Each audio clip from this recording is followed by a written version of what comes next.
Bonjour, bienvenue dans Dimanche en politique. Invité aujourd'hui, Éric Pauget, bonjour. Bonjour. Merci d'avoir accepté notre invitation. Vous êtes député LR des Alpes-Maritimes. Avec vous, dans un premier temps, on va parler de l'actualité nationale, voire internationale. Et puis, la deuxième partie de l'émission, vous allez débattre avec Sereine Mauborgne, qui est vice-présidente de Renaissance dans le Var, ancienne députée du Var, et le débat portera sur l'aide médicale d'État. On va vous expliquer exactement ce que c'est. Le Sénat vient en effet de voter sa suppression, en tout cas une certaine forme de restriction de cette aide médicale d'État. On commence donc par l'actualité de la semaine. C'était en début de semaine avec la projection à l'Assemblée nationale d'images des attaques du Hamas du 7 octobre dernier. Ce sont des images qui avaient été fournies par l'armée israélienne. Et c'était une initiative du président du groupe d'amitié France-Israël de l'Assemblée. Il s'appelle Mathieu Lefebvre. On va écouter quelques réactions à la sortie du visionnage de ces images, à commencer justement par Mathieu Lefebvre. Écoutez. Je pense que c'était un moment très difficile mais très nécessaire face à tous les relativismes et face à tous les risques d'oubli. Et je crois que chacun de ceux qui ont vu cette vidéo ne pourront plus, du moins pendant un long moment, dormir en paix. J'ai vu un enfant de 10 ans, il dit « tuez-moi ». Il a vu son père et sa mère à tuer. Il a dit « tuez-moi ». Pendant qu'ils ouvraient le frigidaire, ils prenaient un Coca Zéro en train de boire. Je ne regrette pas du tout. Notre rôle comme député, c'est de témoigner de la vérité de ces images et de dire que dans ce conflit, on n'est pas dans une guerre avec un peuple contre un autre. On est dans un acte terroriste qui est heureux de détruire l'autre, qui le fait avec joie. Alors, Éric Pauget, sans faire de voyeurisme, hein, mais vous étiez dans la salle. Hein. Quelle était l'ambiance dans cette salle? On sait qu'il y avait des pompiers, au cas où il y a des malaises, il y a des gens qui sont partis, des députés qui sont partis. Quelle ambiance régnait dans la salle? Alors déjà, moi, je suis vice-président du groupe d'amitié France-Israël. Donc, Mathieu Lefebvre m'avait invité, comme les autres collègues. Et vous étiez combien, d'ailleurs? On était 70, 80 parlementaires, essentiellement du groupe d'amitié, mais pas que. Et on ressort de cette projection différent. Moi, j'étais totalement bousculé. Pourtant, je suis un homme, j'ai 53 ans, j'en ai vu dans la vie. Il y avait un silence de plomb pendant la diffusion. Il y a des images qui sont terribles. Et je voudrais quand même apporter une précision. C'était une compilation de séquences qui venaient d'images de vidéosurveillance prises en Israël, d'images de victimes, malheureusement, sur des téléphones portables, et d'images filmées par les terroristes eux-mêmes. Et ce qu'il y a de terrible, en tout cas moi c'est ce que j'ai ressenti, c'est qu'on a vu le fanatisme islamique à l'état pur. Le fanatisme islamique. Des terroristes, les yeux pétillants, qui venaient de tuer de manière froide des enfants, des femmes, des personnes âgées, des gens qui vivaient simplement dans leur kibboutz. Moi j'ai jamais vu quelque chose comme ça. On ressort de là, je ne sais pas comment les collègues ont pu parler à la presse dans l'instant, parce que moi, il m'a fallu au moins un quart d'heure, 20 minutes pour me remettre en état. C'était un moment très douloureux, et je pense que c'est plutôt une bonne chose que d'avoir diffusé ces images. Mais alors justement, il y a une question de fond un petit peu plus générale. On n'a pas diffusé toutes les réactions, hein, mais il y a beaucoup de députés qui sortaient et qui disaient c'est important de voir ça, c'est important presque important de le voir pour le croire. Alors on va pas remonter à Saint-Thomas, mais est-ce qu'il faut voir ces images-là pour croire ce qui s'est passé? On est dans un monde malheureusement de communication et une image vaut 1000 mots. C'est pas moi qui vais vous l'apprendre. Et rappelez-vous, à la fin de la Seconde Guerre mondiale, les premiers clichés, les premières images qui ont montré les camps d'extermination. S'il n'y avait pas eu ces photos, dans les années 45, 44, 45, à la libération des camps, est-ce que le monde aurait été impacté de la même manière par rapport à la Shoah? Et donc peut-être qu'aujourd'hui, en 2023, cet acte qui est du même niveau, je pense qu'il faut qu'il y ait des images, les films, ce que l'État d'Israël a monté comme compilation d'images. Je pense que il faut en prendre. Alors, je ne dis pas qu'il faut obligatoirement le montrer, parce que tout le monde n'est peut-être pas capable de regarder ces images et de suivre cette projection, mais en tout cas, on voit l'horreur à l'état pur. Dernière question, est-ce qu'il y avait des députés de la France Insoumise? Oui, j'en ai vu au moins 2. Est-ce que vous avez pu parler avec eux? En tout cas, quelles étaient leurs réactions?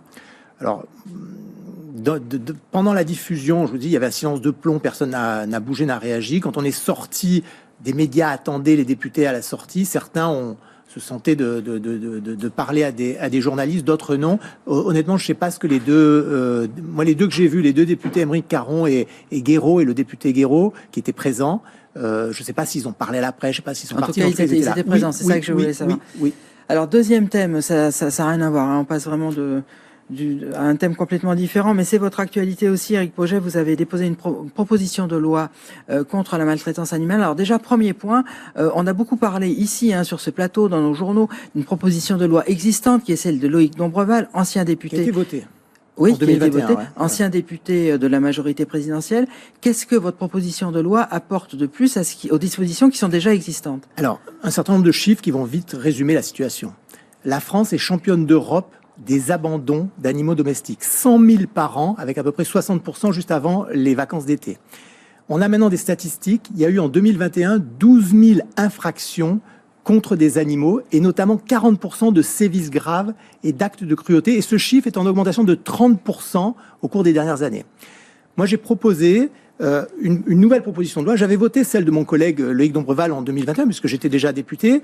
Elle avait apporté un certain nombre d'améliorations, mais elle n'allait pas assez loin, notamment sur le fait de mieux encadrer ce que j'appelle moi l'achat compulsif. De ne pas acheter un animal de compagnie comme on va acheter un pantalon ou des chemises. Et donc je propose un délai de 15 jours de réflexion avant de passer à l'acte. C'est une sorte de délai d'observation. Et puis de bien prendre le temps de comprendre que acheter un animal, ça veut dire qu'il va falloir s'en occuper, qu'il y a une sensibilité, que ça nécessite un budget et qu'on s'engage dans le temps. Ça veut dire qu'on peut le rendre, c'est ça? Non. Le délai de réflexion, c'est entre le jour où on va voir pour prendre un animal et qu'on se décide, et le jour où concrètement on le ramène à la maison. Oui, c'est-à-dire qu'on attend 15 jours avant d'aller le chercher. Pour bien être sûr de savoir ça n'existe pas déjà, ça? Ça n'existe pas. Il y a aujourd'hui la signature d'un certificat d'engagement. Moi, je propose d'avoir 15 jours en plus de délai de réflexion. Et les autres idées un petit peu novatrices que j'ai proposées, qui sont des propositions que je formule, c'est de créer progressivement un permis de détention d'un animal de compagnie. Deuxièmement, de créer un fichier des infractions des auteurs d'actes de malveillance envers les animaux. Je disais le chiffre tout à l'heure, 12 000, il y en a de plus en plus. Et surtout, à terme, ce que je voudrais, c'est que pour avoir ce permis de détention d'un animal de compagnie, on justifie qu'on n'est pas inscrit dans ce fichier. Et enfin, dernière idée un petit peu novatrice, c'est que je propose, c'est un responsable de refuge animalier sur Antibes qui m'a parlé de cette idée, c'est de créer un corps de garde assermentés sur le même modèle que les gardes-chasse ou que les gardes-pêche, qui soit qui ait des pouvoirs pour constater des infractions, pour éventuellement dresser des procès-verbaux, mais qui soient surtout les primo-intervenants lorsque l'on détecte de la maltraitance. Et pourquoi ? Parce que malheureusement, on s'aperçoit dans notre société hyper violente et où il y a de plus en plus de violence que quand il y a de la maltraitance animale, malheureusement, on s'aperçoit que dans l'environnement immédiat de la famille, on découvre des maltraitances intrafamiliales. Donc c'est très important pour notre société aujourd'hui. En un mot, est-ce que cette proposition de loi qui concerne un thème qui peut rassembler beaucoup de gens, est-ce qu'elle peut être votée ? Alors, elle a vocation à susciter un intérêt. Je vais l'envoyer au ministre de l'Agriculture, puisque chez nous, dans notre pays, c'est le ministère de l'Agriculture qui suit ces sujets. Elle a vocation à être traduite sous forme d'amendement dans le cadre d'un véhicule législatif. En tout cas, moi, ce que je voulais, c'est qu'au nom de mon groupe, les Républicains, on formule des propositions dans le domaine de l'abandon et de la maltraitance animale. C'est fait, ces propositions, tout le monde peut s'en emparer. Deux derniers points avant de passer au débat. Emmanuel Macron a invité les responsables de partis de nouveau à de nouvelles rencontres. Ça s'était fait déjà il y a quelques semaines.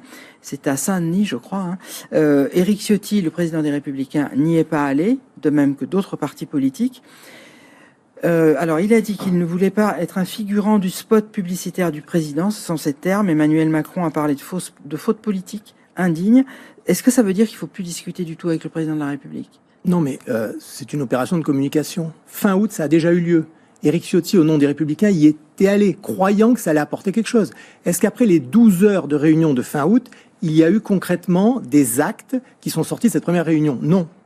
Donc aujourd'hui, ça contribue à alimenter une communication présidentielle. Et je trouve que Éric Ciotti, au nom des Républicains, a bien fait de ne pas y aller. D'ailleurs, il n'est pas seul dans ce cas-là. Il y a d'autres responsables de formation politique qui étaient allés aussi au mois d'août, qui ne veulent plus y aller. Et je pense que quand le président parle d'indignité, La vraie indignité, c'est qu'il n'ait pas été présent dimanche dernier à la grande marche contre l'antisémitisme. Dernier point, Éric Pauget, avant le débat. Il y a un contexte politique local qui est de plus en plus tendu. Alors, vous faites partie des élus de l'ouest du département. Là, je parle des relations entre Christian Estrosi et Éric Ciotti. Il y a eu des échanges de lettres. La dernière d'Éric Ciotti à Christian Estrosi était pour le moins virulente. Honnêtement, est-ce que les deux hommes ne vont pas un peu trop loin aujourd'hui, et notamment pour l'image donnée à l'extérieur pour le département ? Écoutez, dans ce département, comme vous le savez, il y a un Est et un Ouest. Nous, à l'Ouest, les trois grands maires, Jean Leonetti, David Lisnard et Jérôme Viau, s'entendent bien. On travaille en coordination avec les parlementaires. On fait avancer la technopole de Sophie Antipolis. On s'est battu contre l'usine de Mâchefer au Bar-sur-Loup et on progresse. À l'Est, c'est plus compliqué, mais moi, ce que je retiens, c'est qu'Éric Ciotti a proposé un grand débat public à Christian Estrosi qui permettra de mettre sur la table les différents sujets de désaccord. Moi, j'appelle de mes voeux ce grand débat. On suivra ça avec beaucoup d'intérêt. Et peut-être qu'ils viendront le faire ici à France 3. Ben, on va en profiter d'ailleurs. Si les deux hommes politiques nous regardent, on est candidat pour organiser le débat. Comme ça sera dit. On va passer justement à un autre débat, un autre ici. Alors, il concerne l'aide médicale d'État. Pour simplifier, c'est l'aide médicale qui est accordée aux étrangers qui rentrent sur le territoire français sans papier, donc de façon clandestine. Le Sénat, dans le cadre de la discussion sur la loi immigration, a voté la suppression, en tout cas une restriction de cette aide médicale d'État. On va en parler. Pour introduire ce débat, je vous propose d'écouter deux réactions. Éric Ciotti, tout d'abord, donc président des Républicains et député des Alpes-Maritimes. Et puis Yannick Jadot qui est écologiste et qui est tout récent sénateur de Paris. Écoutez.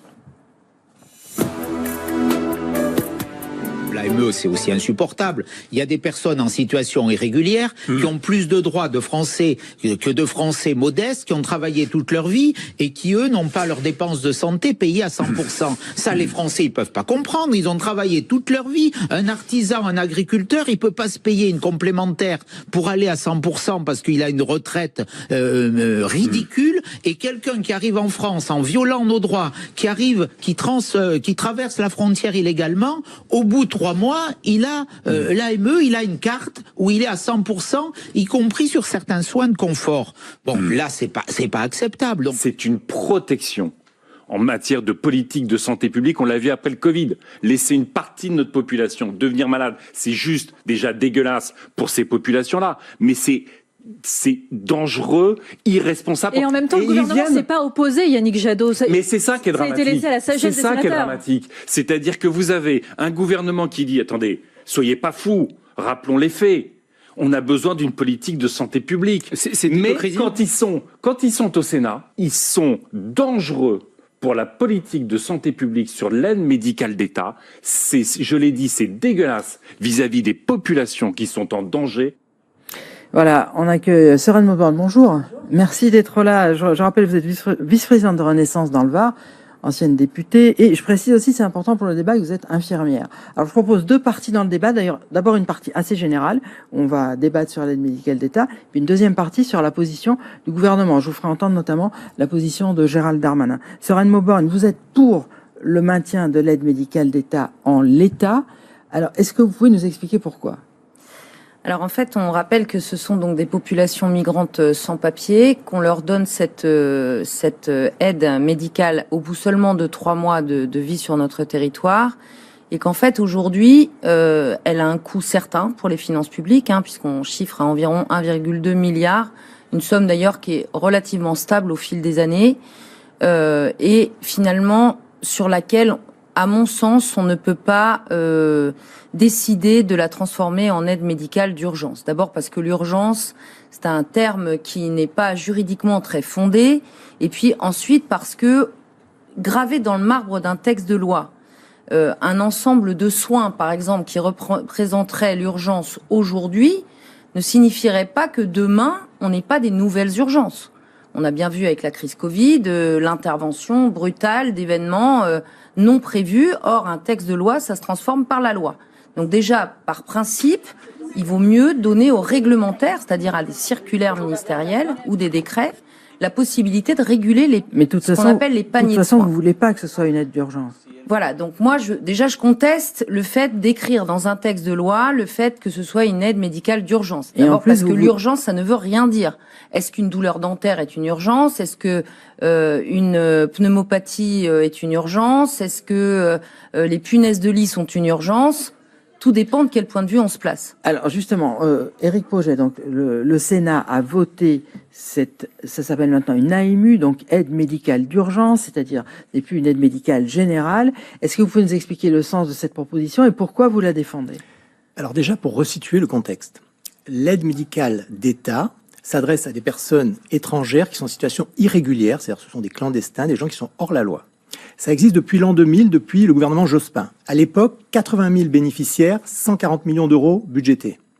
Aujourd'hui, à peu près 20 ans après, 430 000 bénéficiaires, 1,2 milliard d'euros budgétés et dépensés. Un rapport parlementaire d'il y a quelques mois montre qu'il y a à peu près 1,5 milliard consacré à la santé des irréguliers sur notre territoire. Voilà le tableau. Le Sénat n'a pas souhaité supprimer l'aide médicale d'État. Il a souhaité la mettre au niveau des autres pays européens, en l'appelant aide médicale d'urgence. Mais comment on définit cette urgence? C'est ça qu'on comprend pas très bien. Alors, il s'agit de réduire le panier de soins. Je vais vous donner 2 exemples. Dans l'aide médicale d'État actuellement, il est prévu la prise en charge à 100% des soins dentaires. Vous, quand vous allez chez le dentiste, que vous avez des soins à faire, le dentiste vous fait un devis. Dans ce devis, vous avez une part prise en charge par la sécurité sociale, à peu près 20%, j'arrondis, une part prise en charge par votre mutuelle, pour laquelle vous cotisez, un bon 50%, et il reste un 30% à votre charge. Pour la personne en situation irrégulière, lorsqu'il va aller dans un service dentaire d'un hôpital, pour les mêmes soins, il sera pris en charge à 100%. Est-ce que c'est juste? Est-ce que c'est équitable? Est-ce que c'est normal vis-à-vis de nos concitoyens français? Deuxième exemple qui est parlant, c'est tout ce qui concerne la chirurgie plastique du nez. Elle est prise à 100% en charge dans le cadre de l'AME. Je rappelle juste un élément de contexte budgétaire. On a 3 000 milliards d'euros de dette. La charge de la dette, les intérêts vont passer à 87 milliards, c'est la Cour des comptes qui le dit, à l'horizon 2027, plus que le budget d'éducation nationale et plus que le budget de la défense nationale. Voilà la raison. Et voilà pourquoi on doit être rigoureux dans la gestion de nos deniers publics. Il ne s'agit pas d'arrêter de soigner. C'est le serment d'Hippocrate.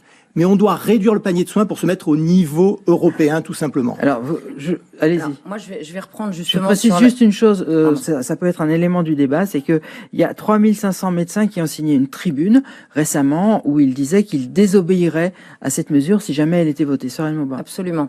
Alors déjà sur l'aspect dentaire, moi qui suis infirmière, je peux vous dire que quand on ne soigne pas un foyer dentaire, on a des risques d'endocardite majeurs. Et c'est bien tout l'enjeu de cette idée que de reculer des soins qui sont importants à un instant T, dont on connaît la maîtrise du coût, les reporter, c'est prendre le risque qui coûte beaucoup plus cher à traiter après. C'est tout le principe de la prévention. En santé, c'est un élément majeur. Et puis l'autre aspect, c'est ce que vous retenez très bien vous l'avez dit d'ailleurs, ils vont aller à l'hôpital. Or aujourd'hui, un des enjeux majeurs de la santé publique en France, c'est de préserver nos hôpitaux, à la fois dans leur capacité d'accueil. Pourquoi demain ils se retrouveraient avec l'ensemble de ces populations à traiter, alors qu'aujourd'hui, il y a un partage entre la médecine de ville et la médecine hospitalière. Et un de vos collègues, qui n'est autre qu'Antoine Robinet, qui est un ancien député de votre famille politique, qui n'est pas un gauchiste échevelé, en tout cas à ma connaissance, qui est quand même président de la Fédération hospitalière de France, je cite ces mots, dit « C'est une hérésie humanitaire, sanitaire et financière, parce qu'on va mettre en danger les hôpitaux. Si les médecins qui sont signataires aujourd'hui de cette tribune, et l'ensemble de ceux qui le feront, je n'en doute pas, soignent demain ces migrants clandestins, on est d'accord sur la définition du problème, ils le feront aux dépens des finances de leurs hôpitaux, puisqu'ils ont toute latitude pour décider de ce qu'ils doivent réaliser comme acte de soins. Donc le problème, il est majeur et on ne peut pas mettre en danger nos hôpitaux, à la fois dans leur capacité d'accueil, à la fois dans leur capacité de financement. J'ajoute juste une chose pour la compréhension par rapport à ce que vous disiez tout à l'heure. On peut vous dire également qu'un migrant, il n'a pas forcément la possibilité de payer le reste à charge. Voilà, c'est un élément du débat. 2-3 éléments. Ou alors je rappelle, l'Allemagne et l'Italie sont passés à l'aide médicale d'urgence. Donc l'idée, c'est que la France se mette au même niveau que nos grands pays européens. On se met au même niveau, il ne s'agit pas de le supprimer. Et pour revenir, vous citez M. Robinet, moi je vais vous citer votre ministre de l'Intérieur, Gérald Darmanin, qui, au Sénat la semaine dernière, a dit qu'il était tout à fait prêt et logique à discuter des modalités d'application de l'AME et qui même est allé plus loin. Par décret. Il a émis un avis de sagesse. Vous savez très bien, vous avez été député, ce que ça veut dire. C'est-à-dire qu'au nom du gouvernement, il ne s'est pas opposé à la transformation de l'AME en AMU. Il a émis un avis de sagesse. C'est comme ça que l'amendement du Sénat a été adopté. Alors donc l'exécutif est favorable à ce que l'on discute de la transformation de l'AME en AMU. Vous allez voir, ça va vous mettre d'accord tous les deux. On va écouter Gérald Darmanin. C'était donc l'autre jour, lors d'une émission politique de France 2, c'était il y a quelques jours. Écoutez la position de Gérald Darmanin. Moi, je n'ai pas été favorable à la suppression de l'aide médicale d'État. J'ai trouvé normal qu'on puisse se poser des questions pour éventuellement la transformer, parce qu'il peut y avoir des abus. Mais l'aide médicale d'État, aujourd'hui, il y a 25% de bénéficiaires qui sont des enfants. Et puis évidemment qu'il faut vacciner les étrangers qui sont sur notre sol en situation irrégulière. Évidemment qu'il faut soigner les femmes enceintes. Et évidemment qu'il faut soigner toute personne qui est malade. La question, c'est est-ce que c'est le bon dispositif ? Ce n'était pas dans le texte que j'ai proposé. Et moi, je ne souhaite pas que ce soit dans le texte qui ira à l'Assemblée nationale. En revanche, il y a un rapport qui est commandé à quelqu'un de droite et quelqu'un de gauche, M. Stefanini et M. Evin. Ils font un travail très important. Ils rendent leur conclusion à la Première ministre le 2 décembre. Et quand il y aura un consensus, il faudra évidemment modifier ces règles. Mais aujourd'hui, ce n'est pas le texte proposé par le gouvernement. Alors, il nous reste 5 minutes, je vous donne un repère. Est-ce que ce qu'on vient d'entendre là, ça vous met pas d'accord tous les deux? C'est-à-dire qu'en gros, il dit que ce sera pas dans la loi immigration, ce qu'on a compris. Ça va revenir à l'Assemblée, mais ce sera peut-être sorti de la loi immigration. Et puis finalement, il faut peut-être un peu amender l'aide médicale d'État telle qu'elle était au départ. Totalement. Est-ce que ça vous met pas d'accord? Mais c'est ce qu'on dit. C'est ce qu'on dit. On ne dit pas qu'il faut le supprimer. On ne dit pas qu'il faut sortir du cadre. D'abord, il y a un cadre européen qui nous contraint là-dessus. Nous, ce que l'on dit au sein des Républicains, et à mi-mot, c'est ce que dit Gérald Darmanin, on dit on se met au niveau des autres pays européens pour qu'on soit moins attractif d'un point de vue des soins de santé pour les personnes qui sont en situation irrégulière, parce qu'on a besoin dans ce pays, pour restaurer de la confiance, d'équité et de justesse. Moi, je vais vous donner encore un dernier exemple. J'ai un ancien combattant dans ma commune qui est porte-drapeau, qui a la carte de santé des armées. Lorsqu'il va chez un médecin de ville, il doit fournir sa carte de sécurité sociale. Mais il ne le fait pas parce qu'il n'a pas les sous pour se payer la mutuelle. Quand on lui explique qu'à l'hôpital d'Antibes, pour le même type de soins, une personne en situation irrégulière peut être prise en charge à 100%, ça crée de l'injustice et de l'inéquité dans notre pays. Après, Sorel Mauborgne, vous êtes peut-être pas... Déjà, vous m'aviez donné la parole en premier, merci de me l'avoir prise, mais d'abord, l'article 115 protège les anciens combattants, c'est la commissaire à la défense qui vous engage à aller vérifier vos dires. L'ex. Et puis, l'ex, oui, tout à fait, mais vous savez, l'armée, c'est un attachement définitif. Et puis, l'autre chose que je voulais dire, c'est qu'en fait, on s'aperçoit que réduire le panier de soins, c'est bien, mais en fait, ce qu'il faut, c'est réduire la masse de bénéficiaires potentiels. Et en fait, c'est tout l'objet de ce texte. Et c'est ce que ne dit pas ou disait après coup Gérald Darmanin. L'objectif, c'est d'avoir de moins en moins d'étrangers en situation irrégulière dans notre pays. On sait très bien, les chiffres le disent, Véronique Louwagie, une de vos collègues, a commis un rapport sur ce sujet. Elle dit, en fait, on fait des réductions de panier de soins, on obtient 40 millions d'euros d'économies sur 1,2 milliard. On voit bien que c'est pas du tout proportionnel. 400 millions d'euros les économies sur les économies que vous envisagez, mais sur celles qui avaient déjà été réalisées. Et je vous rappelle quand même que sous Nicolas Sarkozy, en tant qu'infirmière, j'ai réalisé des soins au nom de l'aide médicale d'État et en étant relativement choquée pour lutter contre les infertilités chez les femmes migrantes. Donc, vous voyez que chacun peut regarder devant sa porte sur les incapacités à réagir face à la médicale d'État. Mais encore une fois, je pense que l'effet final, ce sera de réduire le nombre d'étrangers en situation irrégulière, donc d'exécuter les obligations de quitter le territoire français, donc de limiter et de traiter davantage et plus rapidement, et c'est l'objet de ce texte de loi, les demandes d'asile et d'immigration dans notre pays. Et je crois que l'objectif majeur, que ce soit pour l'aide médicale d'État ou pour la situation des migrants en général, c'est de réduire le délai dans lequel on peut traiter leurs demandes. Je vais vous poser la même question à tous les deux en guise de conclusion. Est-ce que, tout simplement, dans le débat que vous avez à avoir, que vous venez d'avoir, qui est intéressant, qui est un petit peu technique aussi, est-ce qu'il n'y a pas un facteur qui est oublié, c'est le facteur humain? Je pose la question à tous les deux. Éric Pauget. Mais le facteur humain, il est pris en compte. L'AME existe et l'AME continuera à exister sous la forme de l'AMU. Il faut sortir de ce schéma de dire on ne soigne pas. on continue à soigner, mais de manière plus restrictive sur des problématiques d'urgence. Un chiffre encore, 25% des migrants, des personnes qui sont en situation irrégulière sur le territoire, disent que l'attractivité par rapport aux soins est un des éléments qui leur a fait choisir la France. Et on va rentrer dans une campagne européenne dans les mois qui arrivent. L'idée, c'est de se mettre au niveau européen. L'Italie, à côté de chez nous, est passée à l'AMU. L'Allemagne est passée à l'AMU aussi. Donc là, c'est pour l'aspect humain. L'aspect humain, on a compris, Sarah de Mauborgne. Est-ce qu'il n'y a pas eu aussi, vous me répondez rapidement, des abus qu'il aurait fallu, contre lesquels il faudrait lutter? Certainement, mais je pense que la réaction des médecins, elle est très humaine, au contraire. Ils disent bien, nous, on a prêté le serment d'Hippocrate, et on continuera de soigner des gens qui sont dans une demande de soins. Et pour revenir à des chiffres, un migrant seulement sur 2 demande l'AME aujourd'hui.